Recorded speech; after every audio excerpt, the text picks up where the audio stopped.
This follows weeks of rising tension between China and Japan. Professor Peter Kuznick is the director of the Nuclear Studies Institute at the American University in Washington.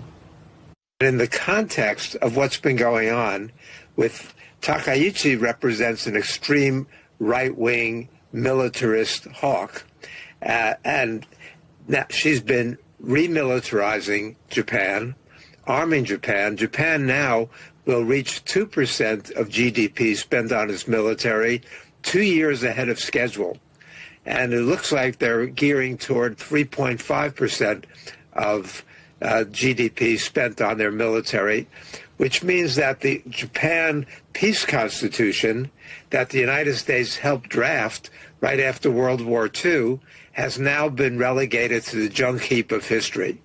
Japan says it wants to be a quote-unquote normal country, which means it wants its military to be able to operate aggressively in Asia.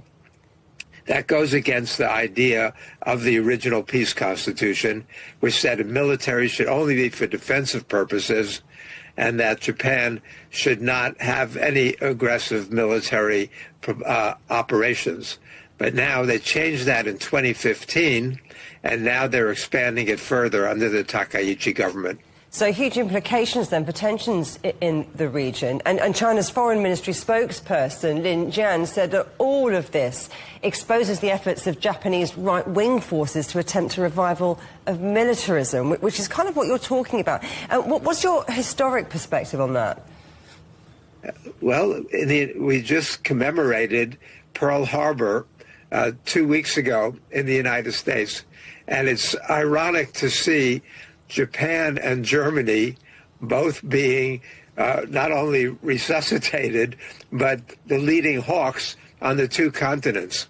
So from a historic standpoint, watching Japan remilitarize the way it is, adopting aggressive military strategies and rearming at such a rapid rate is very disturbing to countries across Asia, because Japan's World War II and pre-war record, not only in China, but in South Korea, the Philippines, across the region, was pretty atrocious.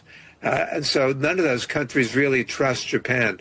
And now the fact that Japan is contemplating revisiting the 3 non-nuclear principles, potentially to allow the United States to carry nuclear weapons on its ships there, and possibly developing its own nuclear weapons. It's got a massive stockpile of plutonium. It's got scientific and technological know-how, and there's a lot of sentiment. But I was glad to see that in the recent polling, 46.6% of Japanese were opposed to Japan developing nuclear weapons, and I think it was maybe 28% were in favor. Are so they the public are they a signatory of the Nuclear Non-Proliferation Treaty? Yes, definitely. And they'd be breaking that, breaking with the NPT, and outraging most of their neighbors, even South Korea, which has tried to develop friendlier relations with Japan in recent years, would be strongly opposed to this.